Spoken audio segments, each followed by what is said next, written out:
Lepo pozdravljeni še z moje strani, samo nekaj trenutkov, da se tole uredi. Najprej bi se zahvalil organizatorjem posveta za povabilo pa priložnost, da spregovorim tukaj.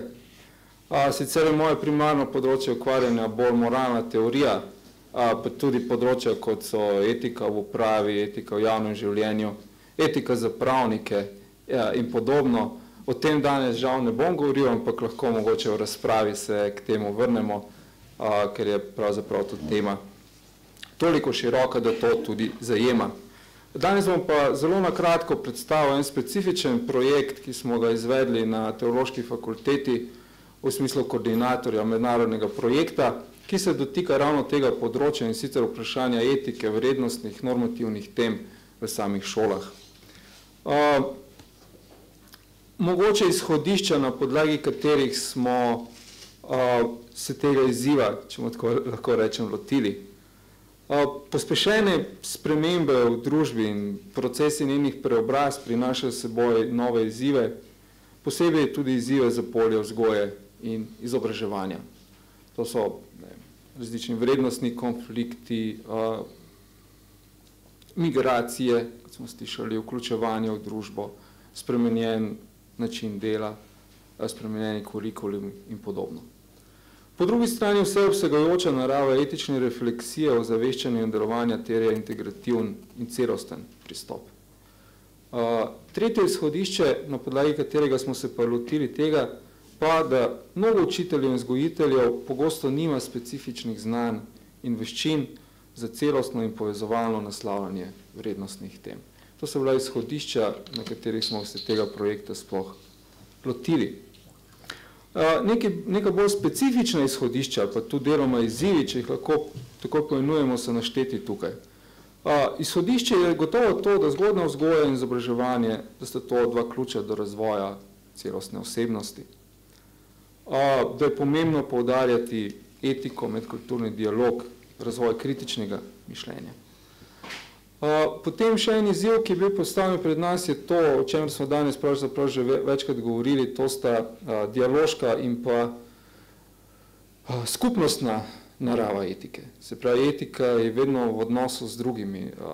Danes smo, recimo, meni je zelo všeč ta misel Alistaira McIntyra, ko govori o vrlinah priznanja odvisnosti. Veliko govora danes dopoldne bi pravzaprav lahko sodil ta sklop. In priznanje naše smrtnosti je pravzaprav priznanje naše odvisnosti, naše ranljivosti, priznanje tega, da moje meje segajo samo do mej drugega, je drugi ta vidik in podobno. Nadaljnje izhodišče je bilo, da se prakse v evropskih državah zelo razlikujejo, tako po formalnem kurikulumu, koliko vključuje ta etičnih vrednostnih tem, ali vključuje poseben predmet ali ne, kako so učitelji za ta predmet usposobljeni ali ne. In pa glede na ravni praks, kako se to v praksi dejansko izvaja. Se pravi, če prideš na konkretno šolo, pa jih vprašaš, kako pa imate to pri vas organizirano, včasih dobi zelo presenetljive take odgovore, ki so bolj posledica nekega reševanja, kot pa sistematičnega pristopa. In pa zadnja točka je pa medpredmetnost teh tem, ki jih pravzaprav ne moremo zajeti izključno v nek nabor, niti nabor pravil, niti nabor predmetov, ampak zajemajo življenje na šoli kot celoto. Cilji so bili otrokom, predvsem v starosti tam nekje od 4 pa do 15 let, podati temelje za kritično razmišljanje, vrednote, spoštovanje, strpnost, medkulturno sočutje in dialog, oblikovati na potrebe prilagojene in učinkovite možnosti za vse življenjsko učenje učiteljev in vzgojiteljev, ter konec koncev na nek dolgi rok oblikovati vse evropsko mrežo za etično vzgojo in izobraževanje. Zato smo v našo partnerstvo pravzaprav nabrali zelo raznolike organizacije. Tukaj so naštete, poleg naše fakultete Univerze v Ljubljani, še osnovno šolo iz Šmartnega v Tuhinju, pedagoško visoko šolo iz Graca, Univerzo Erlangen-Nürnberg, 2 raziskovalna centra iz Italije in Španije, društvo, ki se ukvarja z filozofijo z otroci, in pa podjetje, ki stremi k promociji, kot tukaj vidite, tehnologije, talenta in strpnosti iz Bosne in Hercegovine. Se pravi, iz kulturno pestrih okolij in tudi iz, bi rekel, poklicno, področno različnih organizacij. Kako smo k projektu pristopili oziroma kakšna je bila izvedba? Projekt je trajal 2 leti, zaključuje se čez nekaj dni, se pravi konec oktobra, tako da smo večino stvari že opravili. Najprej smo poskušali analizirati dejansko stanje, se pravi opredeliti potrebe, v ospredju so bile to potrebe učiteljev.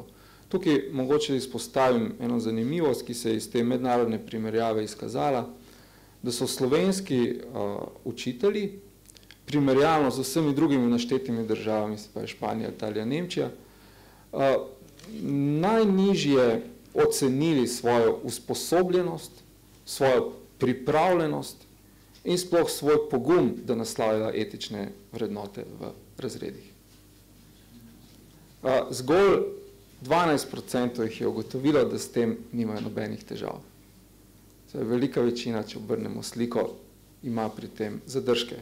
Ko se vprašamo, kaj so vzroki, ampak danes iz tega ne bom posebej opredeljeval. Opredelitev potreb, potem smo izdelali neka metodološka vodila za pripravo gradiv, ki jih učitelji uporabljajo, zdaj rečemo temu vrednostne teme v širšem pogledu pomenu besede. Potem smo razvili nekaj pilotnih gradiv in orodij, ki jih učitelji lahko uporabljajo, usposabljali te učitelje in vzgojiteljice za delo s temi orodji, za uporabo teh orodij v razredu. Potem so jih učitelji testno uporabili pri svojih urah, predmetih, razrednih urah. Ter bistveni del našega pristopa je tudi promocija tega področja in pa zagovorništvo tega področja. Nedavno smo na večino evropskih inštitucij, ključnih odgovornih oseb, razposlali eno tako izjavo o pomenu te etične vzgoje. Kakšna so ta učna orodja in gradiva? Na koncu smo jih glede na potrebe učiteljev strnili v 5 ključnih besed ali pa 5 ključnih tem. To so spoštovanje, strpnost, odgovornost, moralne vrednote in prijateljstvo, ter jih v obliki tematskih predalnikov za učitelje pripravili za naslednje starostne skupine otrok od 3 do 5, od 5 do 7, od 7 do 9, 9 do 11 in 11 do 14. Poleg tega, te gradiv so tudi metodološka navodila, se pravi, kakšne sposobnosti ta gradiva krepijo, kakšne veščine gradijo v učencih oziroma mladih, katere vrste inteligentnosti so vpete in podobno. Hkrati s tem smo pa tudi v teh metodoloških vodilih izpostavili pomen učiteljev kot vzornikov in pa izdelali tudi priročnik za oblikovanje etičnega kodeksa. Tukaj bi posebej se izpostavil, ker bi danes profesor Pavlihaj o tem nekaj govoril, ker bo danes izpostavljeno. Mi nismo pripravili etičnega kodeksa za šole, ampak priročnik, kako se etični kodeks sprejme. Kajti, raziskave ne kažejo, da so etični kodeksi učinkoviti, ampak nasprotno. Raziskave kažejo, da večina etičnih kodeksov ni učinkovitih ali pa da nima nobenega vpliva. Kaj pa kažejo še dodatno te raziskave, da pa je ključno za učinkovitost etičnih kodeksov, kako so bili ti kodeksi sprejeti. Ne od zgoraj na vzdolj, tako kot se večinoma sprejema, ampak od spodaj na vzgor. Tako kot ste vi izpostavili, dokler poslanci rečejo, mi tega ne potrebujemo, nima smisla oblikovati etičnega kodeksa, mi ga lahko zelo odličnega napišemo za poslance, za ministre, dokler ne bodo oni vključeni v tem procesu oblikovanja, potem ta kodeks zelo verjetno ne bo učinkovit. In ta priročnik poskuša šolam ali pa razredu kot takemu, lahko je skupnost ožja, ponuditi te ključne korake, kako to storimo. Primo sklenem z nekimi zaključnimi mislimi, se mi je zdelo pomembno, ker so naši učitelji, s katerimi smo sodelovali v različnih državah, vložili veliko truda. In ko sem prebiral vse te njihove zgodbe za evalvacijo, za tega, kaj so se naučili, so mi kar nekatere ostale v spominu, oziroma so se mi zdelo dragocene in pomembne. Zato sem tukaj navedel samo nekaj njihovih poročil, da jih tukaj delim z vami. Na ta način so tudi ti učitelji lahko tukaj prisotni. Gre pa takole. Delo z gradivom je bilo lepo, saj so učenci lahko spoznali tudi nekatere druge strani učitelja, ki se običajno ne razkrijejo, in smo skupaj lahko razpravljali o bolj globokih in pomembnih temah. Nekatere otroke je zgodba zelo ganila, zlasti deklico, ki je pred kratkim doživela tesno in hudo osebno izgubo. Bile so tudi solze, tako da smo se morali o tem pogovarjati globlje in ne samo na površini. Naj samo še kratko omenim, bistveno sem pozabil, kaj je glavni pristop k tem temam, vrednostnim temam v šolah, ki ga mi v projektu govorimo, to je pristop filozofije za otroci. Zdaj, pogovora, razprave, vodene razprave, usmerjanja, spraševanja, hkrati razvoja kritičnega mišljenja, ampak na način odprtosti, se pravi, učitelj je tukaj nekako, njegova vloga je sekundarna. Poglejmo naprej. Preizkusil sem temo moj najboljši prijatelj z otrocmi starimi 7 do 8 let. Vedno, ko smo imeli v razredu kakšen konflikt, smo se spomnili, kaj je pomembno za prijatelje. Tako smo našli dobre rešitve za ta konflikt. Učenci so bili zelo odprti in so si nadeli svoje klobuke za razmišljanje, bili so motivirani za filozofiranje. Bila sem presenečena nad ustvarjalnostjo njihovih misli in kako vneto so iskali odgovore na vprašanja. Še zadnji del. Učenci so zelo živahno razpravljali. Uporabili smo predstavitve in druge zgodbe, da smo razmišljali o prijateljstvu. Poskušali smo biti sočutni in misliti v okviru perspektive prijatelja. Mnogi so odprli svoje srce in govorili o osebnih zgodbah. Morala sem biti zelo pozorna, da sem vključila v razpravo vse učence. Dekleta so bila zelo dejavna in jim bilo všeč, da je ura bolj sproščena in da lahko izrazijo svoje mnenje. Fanti so bili prav tako aktivni, vendar se morajo biti zelo pozorna, da se dejansko držijo teme in da se razprava ne oddalji preveč. Večinoma učenci ne razmišljajo o teh temah skupaj z mano in razprava je bila zanimiva. Bila sem presenečena, kako drugače so razvrstili različne vrednote, tudi glede na to, kako sem jih sama. Večina od njih je dala prijateljstvo in ljubezen na vrh. Da poskušam skleniti neke cilje, katerim stremimo tudi po zaključju projekta. Prizadevamo si vzpostaviti široko mrežo učiteljev na področju etike oziroma vseh učiteljev in vzgojiteljev, ki jih ta tema sploh zanima. Gre za vzpostavljanje medsebojnega spoštovanja, različnosti, odprte in demokratične družbe, dialoga in ekološke ozaveščenosti.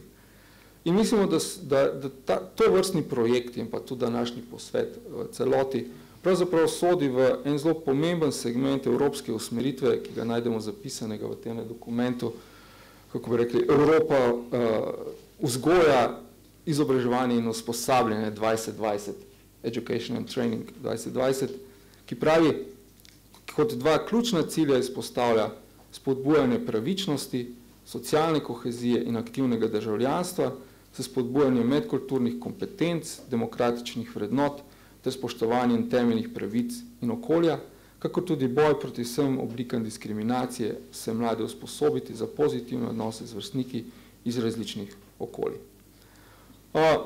Tukaj še nekaj kontaktnih podatkov in podatki o projektu. Mogoče, preden se zahvalim za pozornost, poskušal sem biti kratek, ker sem vedel, da je izkušen, da verjetno bo tako. Kaj so neke izkušnje, ki bi jih lahko po zaključku projekta navedli? Ena izkušnja je gotovo to, da je zelo težko prodreti v šolski sistem, da je ta sistem zelo rigiden, da zelo težko prepričaš udeležence v njem, da je potrebno kaj spremeniti. Drugi nauk bi bil, da je potreben ta korak vere, korak zaupanja, korak sproščenosti, da se učitelj odpre in odkrito naslovi neke teme.